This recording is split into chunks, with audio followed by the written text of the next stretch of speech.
Are they different or really just the same?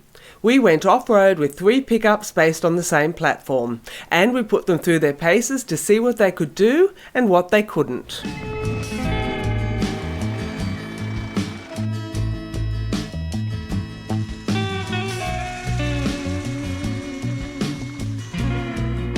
Navara, Alaskan, X-Class. These are the names of our 3 contenders, although the Nissan Navara has been on the market for some time now.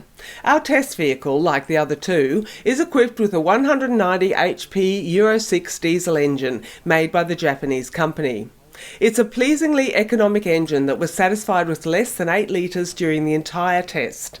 The engine outputs sufficient power, but when it comes to the noise level it purrs away quietly in the background.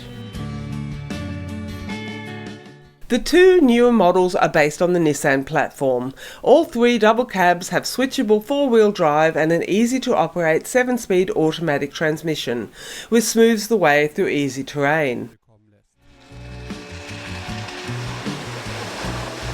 Nevertheless, the days in the off-road proving grounds do leave their mark on 2 of the vehicles. All of a sudden, both the Mercedes and the Renault can only be driven in emergency mode, i.e., the onboard computer started to report problems. It's possible that the slow driving style and frequent engine starts threw the emission control system into confusion. After a few hours on the motorway, the engines began to run normally once again. The Navara was spared, perhaps because it was used as a towing vehicle for another story and therefore had to work more. But back to the actual test. What are the differences between the 3 pickups? Probably not just the emblem, as actually it's the X-Class that stands out the most from the other 2, starting with the bodywork, which is a full 5 centimetres wider for the Mercedes. This provides more space inside and on the load bed. The cargo loading dimension of 1.21 m is even 8 centimetres wider than that of its sisters.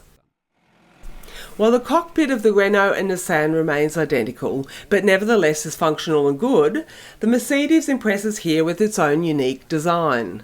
The touch and feel, functionality, the number of sockets and, last but not least, the best camera pictures of the 360-degree video systems, which all 3 have, it has to be said, the X-Class is a little bit better in every respect. One small point of criticism, the front camera is installed so low that it gets dirty quickly. The Navara and Alaskan have a better solution. When it comes to the payload, the Stuttgart vehicle once again leads the pack.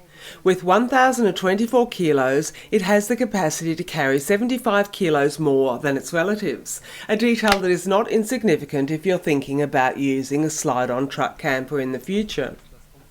The X-Class we tested featured the Comfort chassis, which offers 2 centimetres less ground clearance than the Renault & Co. The logical consequence of this when you're off-road is that the Mercedes will be the first to make contact with the ground. The Alaskan and Navara, on the other hand, have 22 centimetres of clearance, while the X-Class achieves the same value with its suspension lift system. The suspension travel is more than adequate for all 3, and a good compromise between driving comfort and off-road performance. Another detail that makes the Mercedes stand out is the disc brakes on its rear axle, while Renault and Nissan make do with drums. The result, at a speed of 60 km an hour, the X-Class comes to a standstill about 2 metres earlier. Ultimately, it is the price that will be decisive. The high-quality equipment we tested in the non-identical triplets differed less than would have been expected. At €49,433, Mercedes is the most expensive, while the Renault costs around €1,800 less. The difference to the Nissan, which is the cheapest of the 3 at €44,500, is the greatest. This means that the Alaskan almost disqualifies itself, as it resembles the Nissan the most except for a few details. In the end, the Navara and the X-Class remain, as does the question. Are more payload, more space and some better features worth €5,000 more? This is a question that has to be answered by each person individually. If you reduce the X-Class to a comparable level to the Navara, both are almost on a par in terms of price. In the basic version, however, Nissan is a whopping €9,000 cheaper at just under €30,000. But one thing is clear. Despite all the family ties, the X-Class, although not in a class of its own, remains a non-identical triplet. By the way, Explorer has already put other pickups through their paces. The results can be found here on our YouTube channel.